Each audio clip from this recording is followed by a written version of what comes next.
Saudari-saudariku sekalian yang saya muliakan, istri peraih kunci surga. Tentu diawali dengan adanya pernikahan yang dianggap sah dalam bingkai agama kita, dalam aturan agama kita.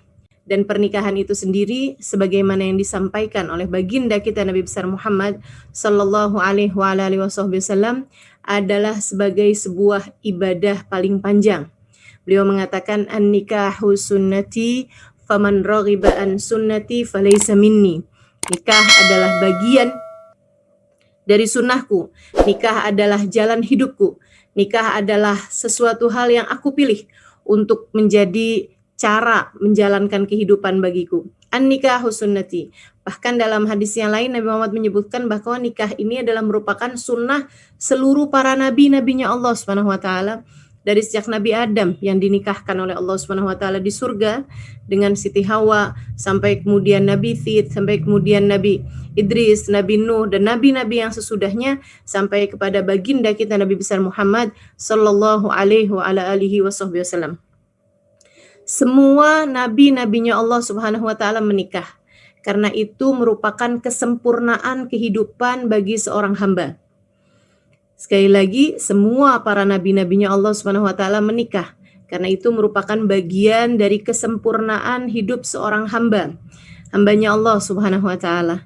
Jadi jangan ada seorang pun di antara kita atau keluarga kita yang memilih untuk melajang seumur hidup sebagai bagian dari pilihan, bukan sebagai bagian dari takdir. Artinya kalau memang itu yang ditakdirkan Allah Subhanahu wa taala, karena memang sampai dengan usia senja tidak ada yang melamarnya misalnya, itu urusannya urusan nasib ya, tapi bukan urusan pilihan. Artinya bahwa semua dari kita perlu memilih untuk tidak melajang dalam hidupnya sebagai pilihan dari hidupnya, sebab itu merupakan bagian dari kesunahan yang sudah disunnahkan oleh baginda kita Nabi besar Muhammad SAW, yang merupakan jalan hidup maksud saya ya.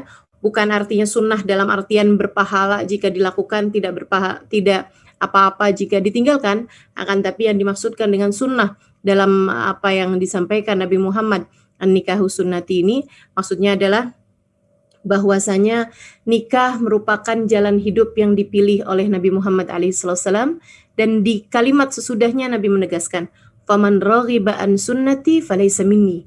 Siapa yang enggan terhadap konsep pernikahan, falaysa minni, maka dia tidak termasuk dari kelompokku, kata Nabi Muhammad.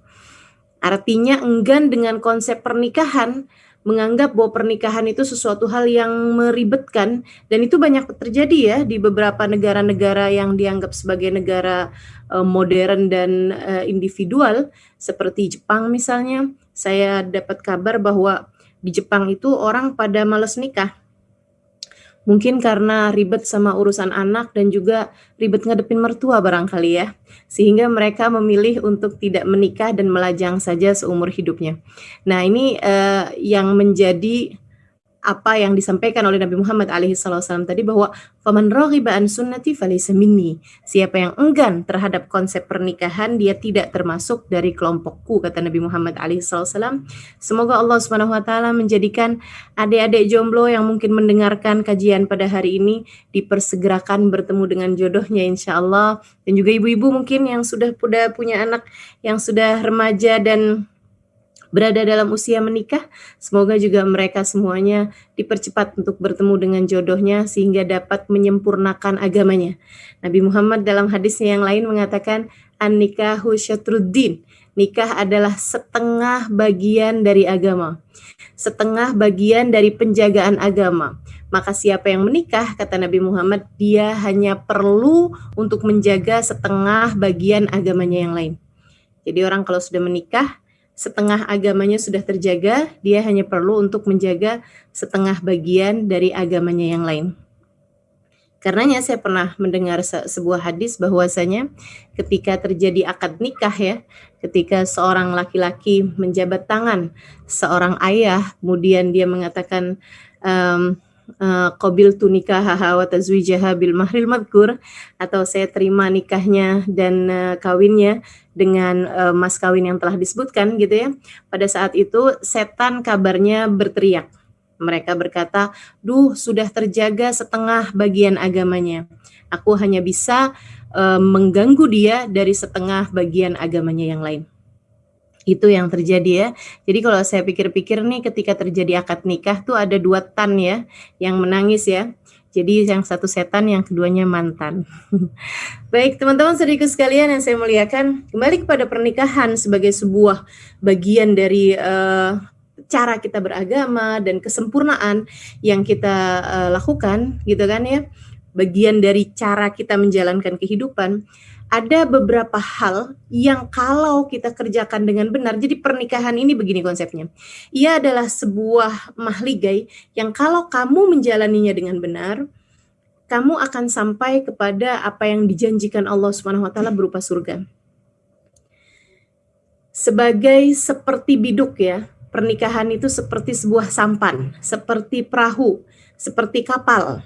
Gitu ya, yang berlayar di tengah derasnya gelombang, yang berlayar di tengah lautan yang sangat dahsyat sekali gitu. Ketika kita memutuskan untuk menikah, kita menaiki kapal tersebut bersama dengan suami kita dan sangat diharapkan dengannya kemudian akan lahir anak-anak yang berada dalam pendidikan yang baik di dalam kapal tersebut gitu kan. Nah itu kalau betul perjalanan kapal itu, maka ia menuju kepada sebuah pulau impian bernama surga Allah Subhanahu wa taala. Akan tetapi jika tidak, sangat dikhawatirkan jika kemudian dia akan tergelincir dan kemudian masuk naudzubillah min dzalik ke dalam apa yang dikhawatirkan oleh semua orang, yaitu berada dalam api neraka Allah Subhanahu wa taala. Ada banyak ayat, ada banyak hadis yang menunjukkan kepada hal ini. Salah satunya hadis yang disampaikan oleh Nabi Muhammad sallallahu alaihi wasallam, ayyuma imra'atin salat fardaha wa shamat syahraha wa ta'az zawjaha faltadkhulil jannah min ayyi babin sya'at. Hadis rawahu Tabrani. Kata Nabi Muhammad alaihi wasallam, apabila ada seorang perempuan salatnya benar, terjaga, subuh, duhur, asar, maghrib, isya, tidak ada yang tertinggal, bagus semuanya pada waktunya masing-masing, bahkan andai jika dia tidak menambah dengan sholat-sholat sunnah sekalipun, sholatnya bagus, shamat syahroha, dan dia berpuasa pada bulannya, yaitu bulan Ramadan. Dia berpuasa dan yang hutang-hutang karena disebabkan menstruasi misalnya, dia qadha di waktu-waktu yang lain, gitu ya. Andai dia tidak menambah dengan puasa sunnah sekalipun, nggak punya Senin Kemis, gitu kan, nggak punya Ayyamul Bid, tanggal 13, 14, 15, dia nggak puasa karena dia sibuk mengurusi keluarganya, tapi dia punya andalan ibadah yang lain, yaitu ibadah berupa pernikahan, teman-teman saudara sekalian. Wa ata'at zaujaha, dan dia dalam ibadah tersebut baik dengan cara ata'at zaujaha, taat kepada suaminya, memuliakan suaminya, menjadikan suaminya sebagai caranya untuk meraih keridhaan Allah Subhanahu wa taala. Maka yang demikian, kata baginda kita Nabi Muhammad alaihi wasallam, faltadkhulil jannah min ayyi babin sya'at. Dia nanti boleh masuk surga dari pintu surga manapun yang dia inginkan. Dia boleh masuk surga dari pintu surga manapun yang dia inginkan.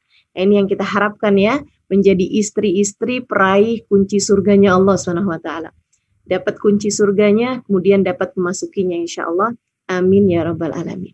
Dan kalau nggak benar menjalaninya, pernikahan ini atau posisimu sebagai seorang istri, kalau tidak benar menjalaninya, na'udzubillah min dzalik, hanya akan menyeretmu ke dalam api neraka. Baginda Nabi Muhammad alaihi wasallam mengatakan dalam hadisnya yang lain, ayyuma imra'atin qalat li zawjiha ma ra'aitu fika khairan qat tahwi biha fi nari jahannam sab'ina kharifa. Kata Nabi Muhammad, kalau ada seseorang istri berkata kepada suaminya, aduh mas, panjang hidup sama kamu isinya sengsara mulu. Saya nggak pernah melihat kamu berbuat baik pada saya. Sejak saya menikah denganmu, hidup saya menjadi seperti berada dalam neraka. Kamu adalah orang yang menyiksa kehidupan saya dari sejak saya menikah denganmu. Atau kalimat-kalimat yang sejenis itu yang menunjukkan betapa dia menghabiskan semua kebaikan-kebaikan suaminya. Orang kan nggak ada yang berbuat jelek terus-terusan ya. Nah itu kalau dia berkata seperti itu, menghilangkan semua kebaikan-kebaikan suaminya, kata Nabi Muhammad SAW, faltadkhulin nar tahwi biha fi nari jahannam sab'ina kharifa. Kalimat tersebut dapat menyeretnya ke dalam api neraka 70 tahun lamanya. Maka teman-teman sekalian, posisimu sebagai seorang istri memungkinkanmu untuk meraih surga Allah Subhanahu wa taala dengan mudah, dan juga memungkinkanmu untuk menjadikanmu naudzubillah min dzalik terseret ke dalam api neraka dengan mudah pula. Teman-teman saudara sekalian, ini semuanya sesuai dengan apa yang disampaikan Nabi Muhammad alaihi wasallam kepada khalah ya, bibi dari seorang sahabat. Coba nih kita lihat, kepada seorang bibinya seorang sahabat ya, di mana dia mengatakan, diceritakan dari Al-Husain bin Mihsan bahwa bibinya datang menemui Rasulullah Sallallahu Alaihi Wasallam untuk sebuah keperluan. Setelah selesai, Rasulullah bertanya kepadanya, "Amutazawijah anti? Apakah engkau bersuami?" Ia mengatakan, "Bala ya Rasulullah." Iya wahai Rasul. Nabi kemudian bertanya lagi, "Kaifa anti bih?" Kata Nabi Muhammad, "Bagaimana kamu terhadapnya?" Wanita tersebut menjawab, "Aku tidak pernah menyia-nyiakannya wahai Rasulullah, kecuali jika aku tidak mampu." Artinya, aku selama ini berusaha untuk taat padanya, untuk memuliakannya. Aku tidak pernah menyia-nyiakannya, nggak pernah nyuekin dia, nggak peduli padanya, menjadi istri yang salehah ini ya maksudnya. Rasulullah kemudian mengatakan, "Fanduri ilaih, fa innama huwa jannatuki wa naruki." Jagalah perlakuanmu kepadanya, sesungguhnya ia adalah surga dan neraka bagimu. Hadis rawahu Ahmad dan hadis rawahu Tabrani. Nah, teman-teman saudara sekalian yang saya muliakan, ingat-ingat kata-kata ini, saya selalu menjadikannya sebagai pengingat bagi diri saya ketika datang ujian-ujian dalam hati saya, ya, saya selalu akan ingat-ingat, fa innama huwa jannatuki wa naruki fanduri ilaih fa innama huwa jannatuki wa naruki. Perhatikan betul bagaimana perlakuanmu terhadap suamimu, sebab ia adalah surga atau neraka bagimu. Saudariku sekalian yang saya muliakan, sebab ia adalah surga atau neraka bagimu. Perhatikan perlakuanmu kepada suamimu, sebab ia adalah surga atau neraka bagimu. Catat itu dalam relung hatimu yang paling dalam. Ingat-ingat setiap kali datang hal-hal yang menggoyahkan hatimu untuk menjadikan suamimu bukan sesiapa. Sebab suamimu bisa jadi dia adalah bukan sesiapa bagi orang lain, akan tetapi bagimu, fa innama huwa jannatuki wa naruki, ia adalah surga atau neraka bagimu. Demikian pesan baginda kita Nabi besar Muhammad sallallahu alaihi wa ala alihi wasallam. Maka teman-teman saudaraku sekalian saya muliakan, seperti yang tadi saya sampaikan, bahwasanya kehidupan berumah tangga yang kita jalani atau yang akan dijalani bagi kawan-kawan yang mungkin belum menikah ya, itu adalah sebuah perjalanan menuju surga Allah Subhanahu wa taala. Ketika kamu diberi oleh Allah Subhanahu wa taala takdir menjadi seorang istri, kamu adalah seseorang yang telah diberi oleh Allah Subhanahu wa taala sebuah kunci. Kuncinya ini adalah kunci surga. Kamu bisa menggunakannya dengan benar ataupun kamu bisa menyia-nyiakannya begitu saja. Kamu bisa membuangnya begitu saja, tidak menganggapnya sebagai sesuatu, akan tetapi kamu juga bisa untuk mulai melangkah menuju kepada surga dengan membawa kunci tersebut hingga kamu dapat membuka kunci itu dan masuk di dalamnya, bahkan seperti yang disabdakan Nabi Muhammad SAW, min ayyi babin sya'at, dari pintu manapun yang kamu inginkan, dari pintu manapun yang kamu inginkan. Maka teman-teman saudariku sekalian yang saya muliakan, nah sekarang bagaimana nih caranya nih? Kalau kita mau menjadikan, saya udah setuju nih Ustazah misalnya gitu kan, bahwa menjadi seorang istri adalah seseorang yang diberi kunci untuk dia menuju kepada surganya. Saya sudah setuju nih, untuk saya mau menjadikan posisi saya sebagai seorang istri, sebagai cara saya untuk menuju kepada surga Allah SWT. Tapi bagaimana caranya? Nah, kalau kamu bicara tentang cara, yuk kita pelajari teman-teman saudariku sekalian yang saya muliakan. Apa saja atau bagaimana cara untuk menjadikan posisi kita sebagai seorang istri orang-orang yang mampu meraih kunci, meraih surganya Allah Subhanahu wa taala dengan kunci yang telah diberi oleh Allah ini. Saudariku sekalian yang saya muliakan, sudah kita pahami bersama bahwasanya pernikahan itu adalah sebagai sebuah ibadah. Bahkan boleh dikatakan ia adalah ibadah yang paling panjang, yang kalau diberi waktu malah jadi nggak sah. Jadi kalau misalnya waktu akad gitu kan, dibilangin gitu, saya menikahi putrimu, atau saya menikahkan kamu dengan putri saya, misalnya begitu ya, katanya seorang ayah, untuk jangka waktu satu periode presidenan misalnya gitu, satu periode kabinet gitu, 5 tahun maksudnya. Nah, itu malah justru nggak sah gitu. Tidak diperkenankan memberi jangka waktu untuk sebuah pernikahan. Atau saya menikahkan kamu dengan putri saya sepanjang masa pandemi.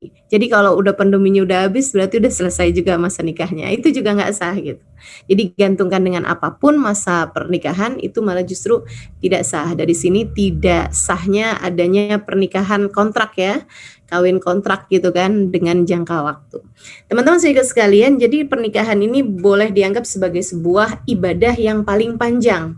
Kalau kamu sholat, kamu hanya perlu waktu untuk bersiap-siapnya dengan wudhu, pakai mukena, kemudian sholatnya saya rasa hanya 15 menitan aja, begitu kan ya, sampai dengan sholat tersebut selesai, dengan kamu salam dan sesudahnya kamu berdoa sebagai sebuah kesempurnaan sholat tersebut. Nah itu, kalau kamu berpuasa hanya perlu waktu dari subuh sampai maghrib aja gitu. Begitu datang waktu maghrib, kamu malah haram untuk terus berpuasa.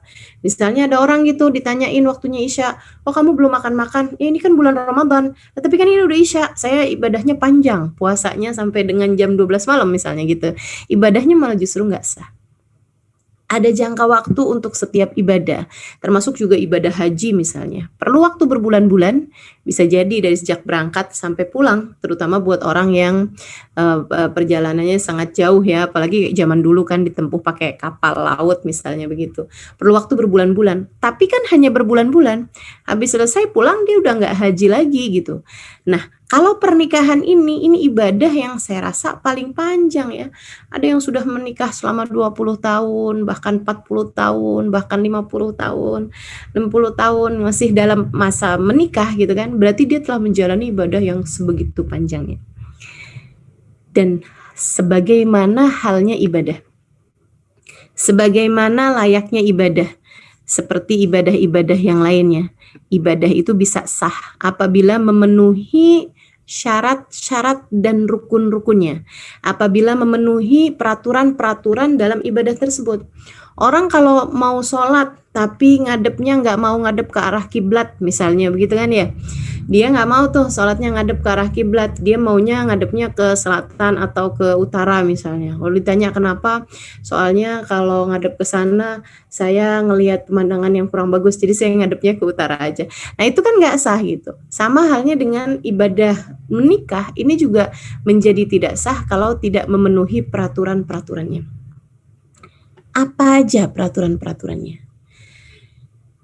Seperti mana ibadah yang lain, diwajibkan adanya niat di dalam ibadah tersebut, maka ini juga melatar belakangi peraihan surga yang akan didapat bagi seorang istri jika memenuhi niat-niat yang baik ya dalam pernikahan. Artinya bahwa kalau kamu niatnya benar dalam pernikahan, kamu juga akan menjalani pernikahan dengan baik pula. Sama halnya dengan orang kalau sholat niatnya enggak benar atau enggak tepat niatnya, seperti jam segini niatnya usolli sunat tahajud rokaatain lillahi ta'ala misalnya, sama-sama 2 rakaat, sama-sama nutup aurat, sama-sama ruku sujud, akan tetapi dengan niat yang salah tersebut maka enggak sah pula lah sholatnya. Jam sekarang misalnya gitu ya, usolli sunat tarawih rokaatain lillahi ta'ala, sama-sama sholatnya 2 rakaat gitu, akan tetapi karena niatnya yang salah kan jadi nggak sah pula kan sholatnya gitu. Jadi teman-teman saya sekalian, dalam nikah juga kayak begitu tuh, niat, motivasimu untuk melakukan itu, tujuanmu untuk melakukan pernikahan tersebut, itu juga hal yang sangat penting dan mendasari bagaimana berjalannya pernikahan. Katanya Imam Al-Haddad radhiyallahu ta'ala anhu warḍah dalam salah satu kitabnya, beliau mengatakan, man hasunat niyatuhu hasunat a'maluhu la mahala.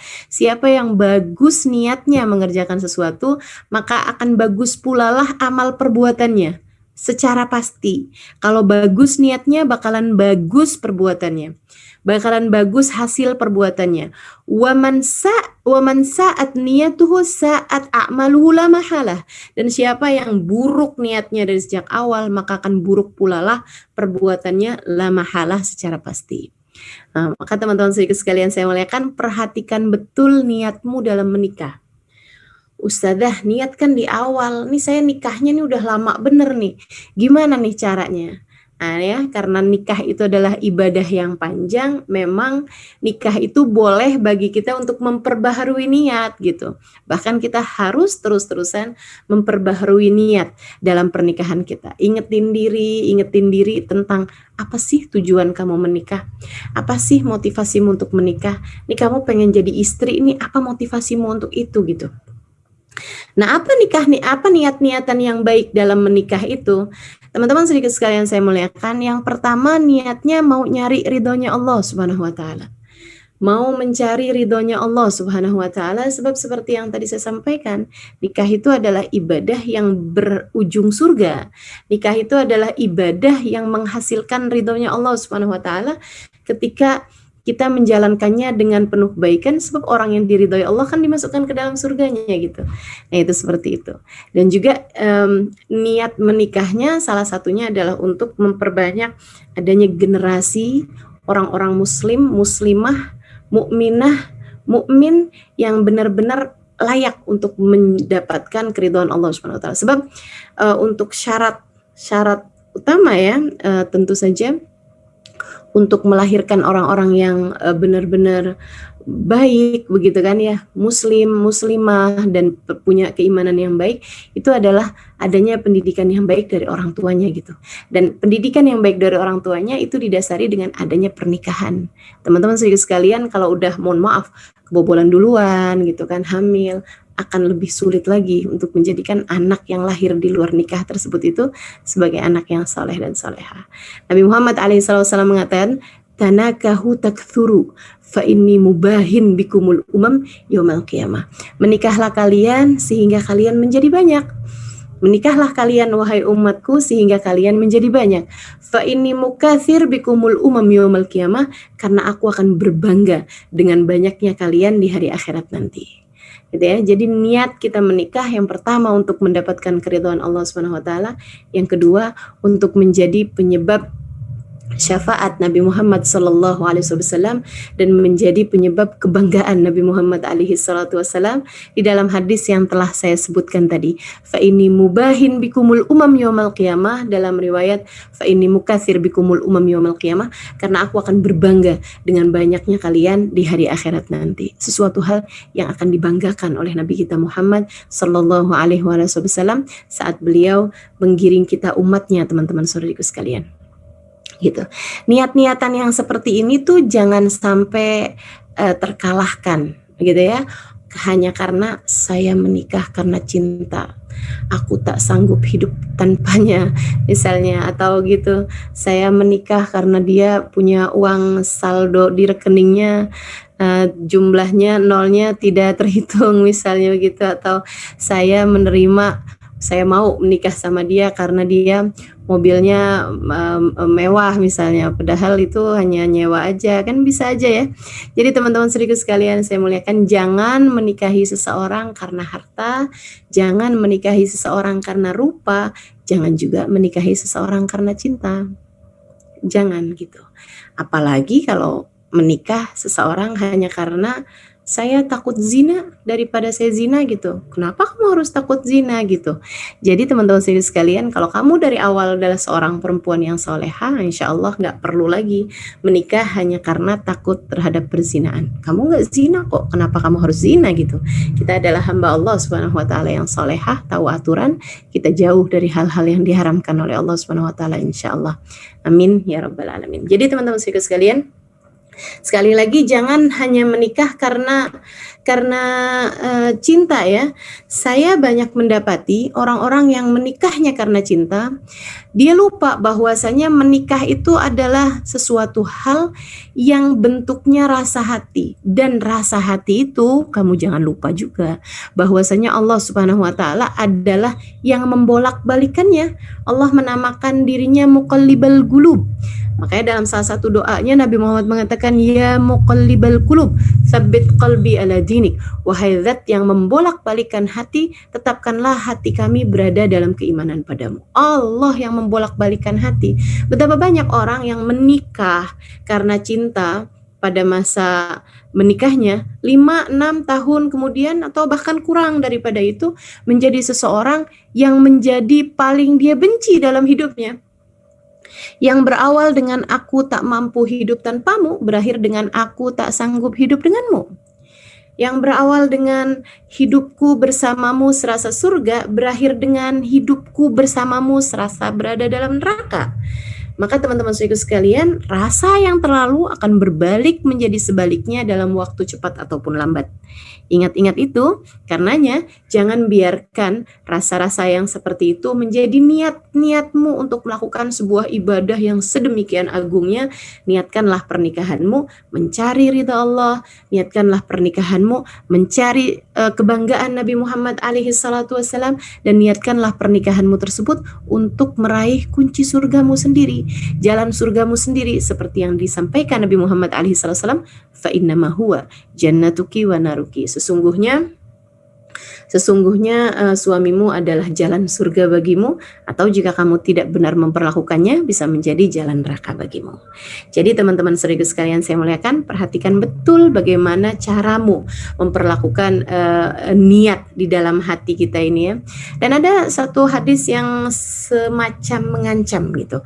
Siapa yang menikahi seseorang hanya karena hartanya, Allah Subhanahu wa taala akan menghalangkannya dari hartanya, kata Nabi Muhammad SAW. Punya suami sih, kaya sih, tapi habis kawin bangkrut, bisa aja.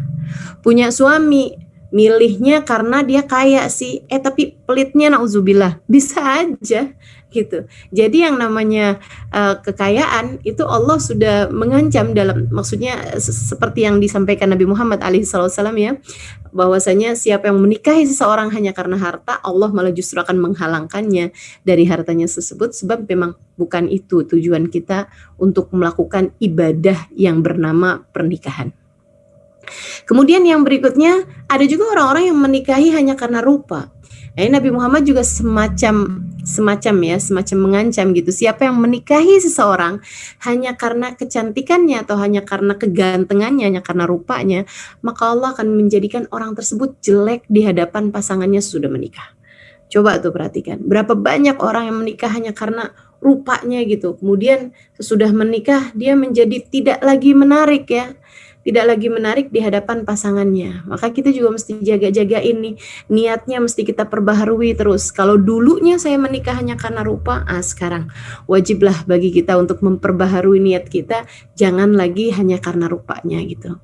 Kalau dulunya menikah karena harta, sekarang waktunya buat kita untuk memperbaharui niat kita dan mengingatkan diri kita untuk tidak menikahi dia atau saya menjadi istrinya bukan karena rupanya, bukan karena hartanya, akan tetapi karena saya bersama dengannya semoga akan menjadi penyebab saya masuk ke dalam surga Allah Subhanahu wa taala, akan menjadi penyebab saya meraih keridhaan Allah, akan menjadi penyebab saya menjadi seorang yang layak dibanggakan di hadapan Nabi Muhammad sallallahu alaihi wasallam sebagai nabi saya.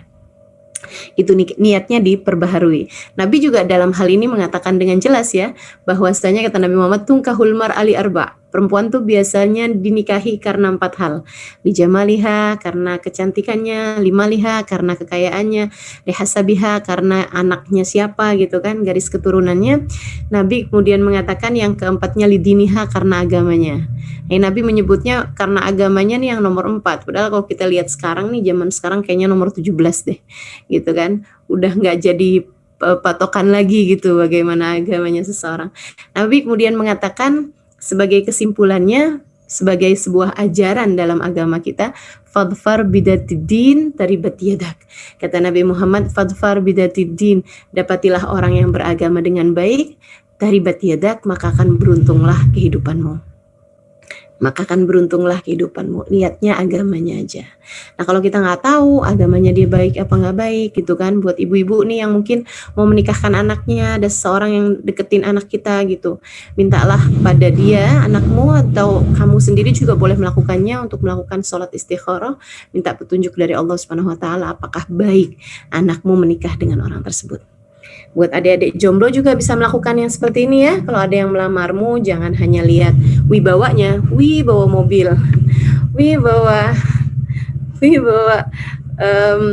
apa ya, bawa berlian misalnya gitu. Jangan hanya lihat itunya begitu kan ya. Akan tetapi lihatlah bagaimana agamanya gitu. Dengan cara kamu beristikharah, minta petunjuk dari Allah Subhanahu Wa Taala. Dan jangan berani-berani kayak begini nih. Dia sih sekarang anak bandel ya, tapi siapa tahu aja kalau saya menikah sama dia akan jadi insaf gitu. Halo teman-teman saudaraku sekalian, adik-adik, nggak usah main-main sama yang namanya pernikahan. Jangan pernah berpikir nggak apa-apa deh saya nikah sama dia nih anak nakal nih, dia nih anak bandel nih, dia bad boy nih gitu kan. Nanti kalau udah nikah sama saya dia akan insaf, dia akan taubat gitu seperti janjinya sama saya gitu. Dia sih sekarang pecandu narkoba, tapi kalau kawin sama saya dia kayaknya bakalan bener deh gitu. Berapa banyak kan orang-orang yang dulunya kayak gitu terus kemudian jadi baik gitu. Bisa begitu, tapi bisa juga sebaliknya. Kamunya jangan-jangan yang ikut-ikutan. Naudzubillah min dzalik. Maka jangan berani-berani memutuskan hal yang seperti itu. Kamu tidak sekuat itu, Dek. Baik, teman-teman saudara sekalian saya muliakan, maka yang pertama, seperti yang tadi saya sampaikan ya, perbaharui niat. Niatnya betul-betul sesudah beristikharah gitu kan, hasilnya baik, diniatkan mau nyari ridha Allah, mau nyari syafaat Rasulullah, mau nyari jalan surga bagi saya gitu. Makanya pastikan bahwasanya seseorang yang kamu menikah dengannya adalah orang soleh, sekurangnya dia melakukan perintah-perintah Allah Subhanahu Wa Taala yang wajib-wajib seperti kayak sholat gitu kan, dia tidak tinggal gitu. Saya pernah menulis, jangan pernah mau menikah dengan lelaki yang tidak sholat. Allah aja dia tinggalin, apalagi dirimu. Allah aja dia tinggalin, apalagi diri kamu gitu. Allah loh yang nyiptain dia tinggalin gitu, apalagi dirimu. Nah buat ibu-ibu yang udah terlanjur, Ustazah suami saya nggak sholat, jangan kemudian udah mulai sekarang ceraikan saya misalnya gitu. Enggak gitu juga, Bu. Kita perbaiki yang ada. Yuk kita perbaiki yang ada ya.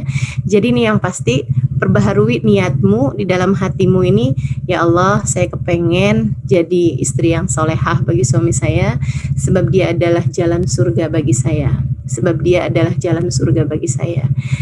Kalau lagi suaminya ternyata bukan orang soleh atau sesudah dijalani dulunya sih soleh gitu, tapi sekarang nih udah jadi toleh gitu ya, jadi bukan orang soleh lagi gitu. Dulunya sholat nggak ditinggal, sekarang ya ampun gitu kan.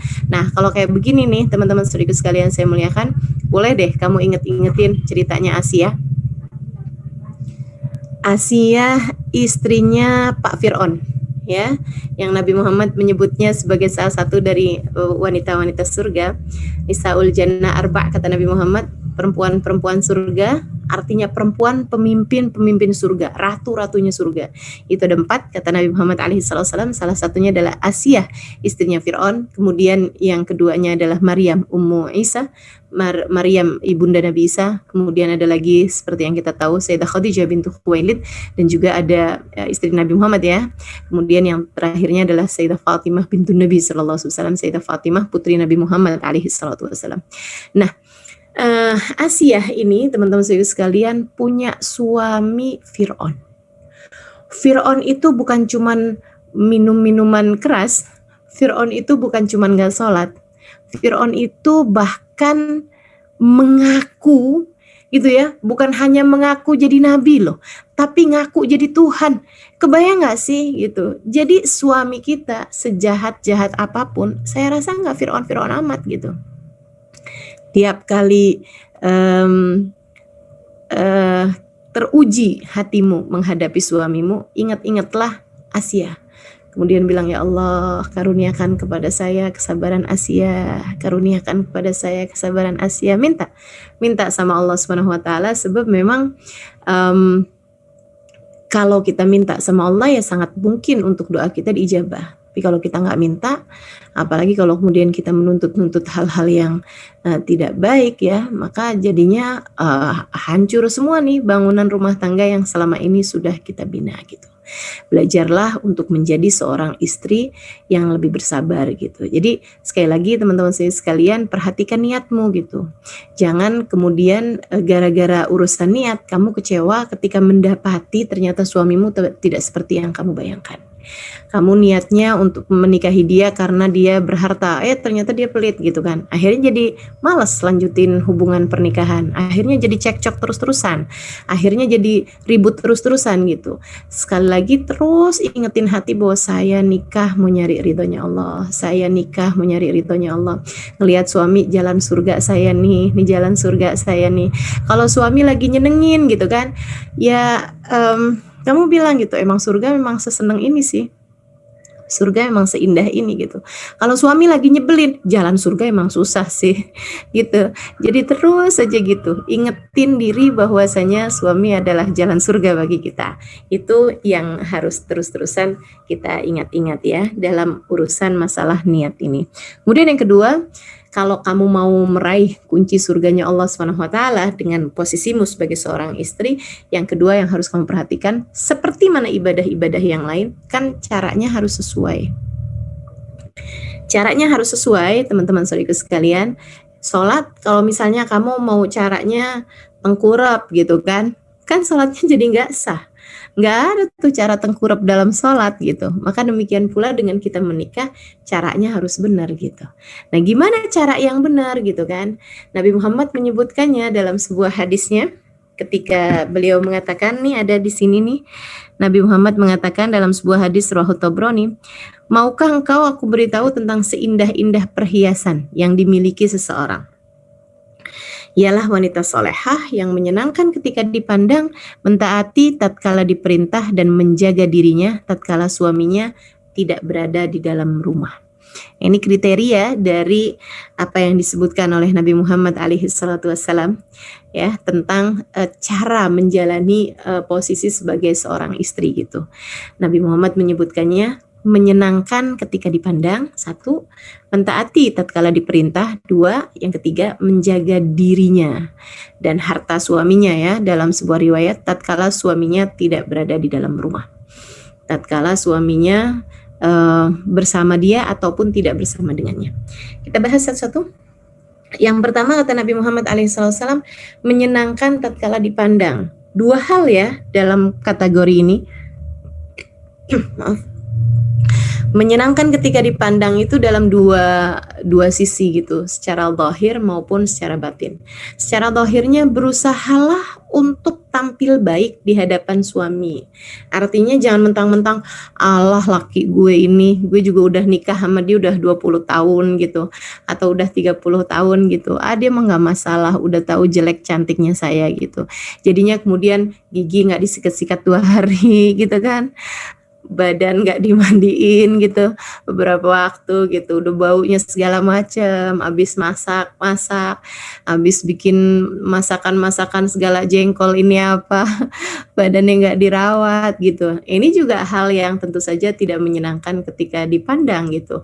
Rambutnya gak disisirin berapa minggu gitu kan, pas suaminya masuk pintunya gelap, rambutnya panjang dan maju ke depan semua. Ya ampun, jangan salahin siapa-siapa kalau kemudian suamimu lebih takutan melihat dirimu daripada melihat film horor di televisi. Menyenangkan ketika dipandang. Ini juga harus kita jaga teman-teman saudaraku sekalian. Karena kan memang yang namanya rasa cinta itu kan dari mata turun ke hati gitu. Jadi biarkan tetap ada sekurangnya respek ya dari suami kita gitu kan, karena tahu bahwasanya kita menghormati dia gitu.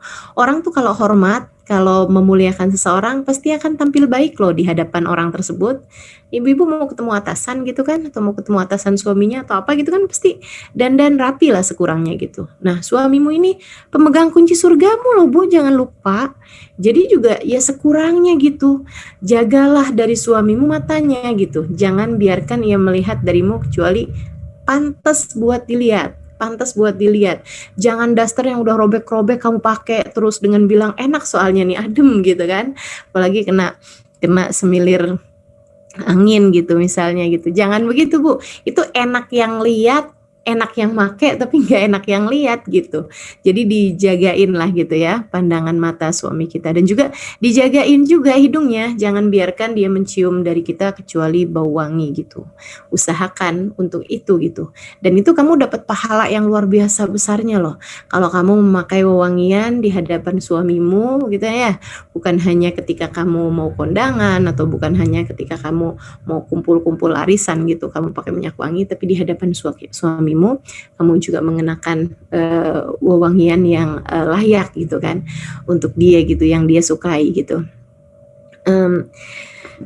Kemudian jaga juga dari dia telinganya gitu ya. Kita juga berusaha untuk menjaga betul-betul pendengarannya, jangan biarkan dia mendengar darimu kalimat-kalimat yang menyakitkan hatinya. Nah, itu penting banget itu bagi seorang istri untuk menjaga lisannya. Ini adalah cara kita menjalankan kehidupan kita sebagai seorang istri. Wanita yang salehah, wanita yang menyenangkan tatkala dipandang dan mentaati tatkala diperintah. Bukan membangkang, apalagi na'udzubillah min dzalik ya, melafalkan kalimat-kalimat yang sudah pasti menyakiti hati suaminya gitu. Kamu tuh ya nggak pernah bisa diandalkan. Saya punya suami, kamu tuh kayak nggak punya suami gitu. Nah itu kalimat-kalimat yang seperti itu juga jangan pernah deh keluar dari lisan kamu gitu. Apalagi pakai acara nyebut-nyebut mantan. Saya nyesel kawin sama kamu. Coba kalau saya kawin sama dia. Sekarang dia udah jadi ketua apa misalnya begitu ya. Nah itu jangan sampai terjadi. Hal yang seperti itu menyakitkan hati suamimu. Gantilah kalimat-kalimatmu itu dengan kalimat-kalimat yang manis. Qaulan karimah Allah Subhanahu wa taala menyebutnya ya. Kalimat-kalimat yang dermawan. Kalimat-kalimat yang suamimu ketika mendengarnya itu serasa mendapatkan hadiah yang lebih dari sekedar uang. Jadi teman-teman saya sekalian, belajarlah untuk berkata-kata yang manis kepada suamimu. Bisa kok. Asli kamu bisa kok. Cobain deh gitu. Misalnya gitu kan. Cobain nanti bilang sama suaminya. WhatsApp sama suaminya, I love you. Misalnya gitu. Coba denger jawaban dia kenapa. Jawaban dia bagaimana gitu. Sampaikan kalimat-kalimat yang indah kepada suamimu. Bang, andai waktu bisa kuulang, aku tak akan memilih laki-laki yang lain selain dirimu. Terus suaminya nyaut, nah emang yang lamar kamu cuma saya doang. Subhanallah ya. Jadikan rumah tanggamu rumah tangga yang penuh dengan keberkahan, penuh dengan keindahan, penuh dengan keintiman, penuh dengan cinta kasih gitu. Betapa seringnya kalimat-kalimat yang indah itu menjadi sebuah vitamin buat suami kita. Apalagi kalau kamu menyampaikan kepada suamimu, kamu selalu dapat saya andalkan dalam segala keadaan. Atau bersama dengan kamu, saya nggak perlu sama siapa-siapa lagi. Udah Allah sama kamu aja udah. Gitu ya misalnya gitu kan. Nah itu kata-kata yang indah-indah, layak untuk didengar oleh suami-suami kita gitu.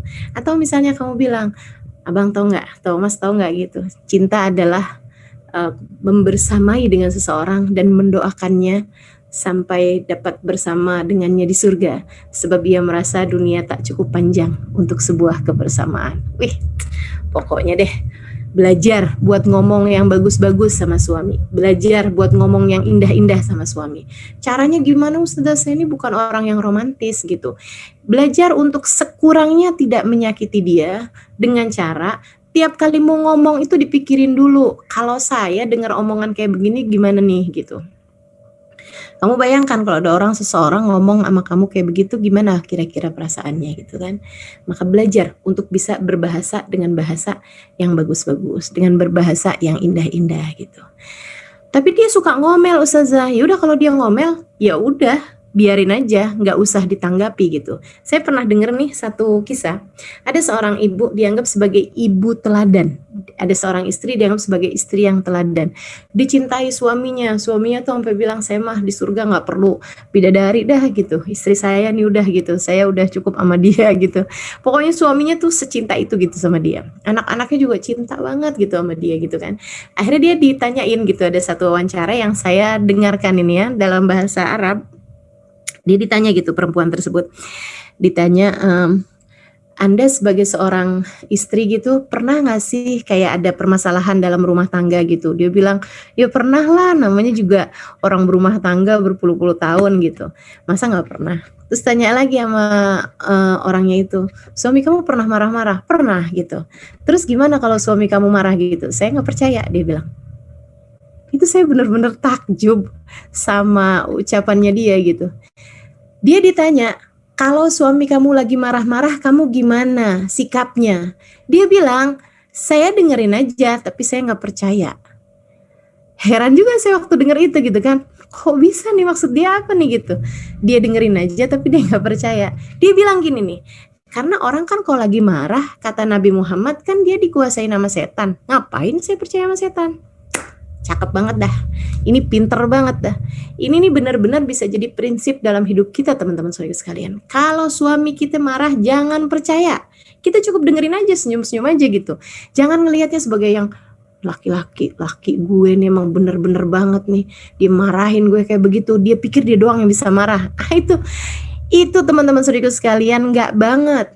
Saya pernah loh lihat, saya satu hari pernah ada kucing naik ke atas meja makan saya gitu.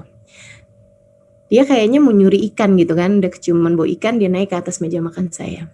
Saya pas keluar kamar gitu, ngelihat dia di atas meja, saya teriak panggil mbak saya gitu. Terus akhirnya mbak keluar gitu, terus mbak saya ngambil sapu. Teman-teman sekalian, kayak mau mukul tuh kucing gitu. Si kucing itu, dia kemudian turun, tapi sebelum dia turun, dia ngeliatin mbak saya dengan tatapan mata kayak yang, lo nggak tahu siapa gue gitu, kamu nggak tahu gitu, saya adalah kucing preman paling hebat nih di sini atau apalah gitu. Tapi pandangan matanya tuh pandangan mata mengancam. Saya pikir kalau cuman buat sekedar marah, kucing juga bisa. Jadi kalau suami kamu marah, kamu jangan balas kemarahannya dengan kemarahan yang sama gitu. Kalau kamu kayak begitu, dia marah, kamu marah lagi, ya habis dong rumah tangganya. Gak ada lagi yang bisa kamu perhatikan. Tahu gak sih, orang kalau lagi marah tuh hatinya dipermainkan sama setan. Seperti anak kecil mempermainkan bola, teman-teman. Jangan pernah mau dikuasai kemarahan. Itu setan semua tuh yang lagi main-main dengan perasaanmu di saat kamu sedang marah gitu. Sama halnya dengan suamimu ketika sedang marah, hatinya dikuasain sama setan gitu. Benar katanya si ibu tadi itu yang jadi panutan tadi itu ya. Dia bilang suami saya lagi marah, berarti dia lagi dikuasain sama setan. Ngapain saya percaya? Terus kamu ngapain? Saya dengerin aja. Terus habis itu, habisnya dia selesai marah-marah, saya akan pergi ke dapur. Ngapain? Ngasah pisau? Enggak gitu. Ngapain? Ngambil sianida? Enggak juga gitu. Yang dia akan lakukan di dapur adalah dia bikinin teh, dia bikinin makanan-makanan kesukaan suaminya, goreng-goreng pisang gitu kan kalau di kita ya. Nah habis itu dia bilang, saya akan masuk ke dalam kamar seperti tidak terjadi apa-apa.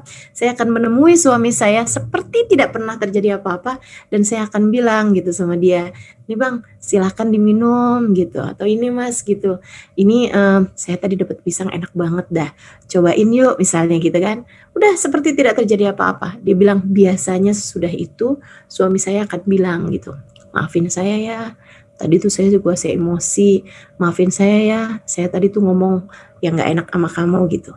Dia bilang saat itulah saya akan percaya sama dia. Sebab sekarang dia sudah tidak lagi dikuasai sama setan, akan tetapi dia dikuasai oleh akalnya sendiri.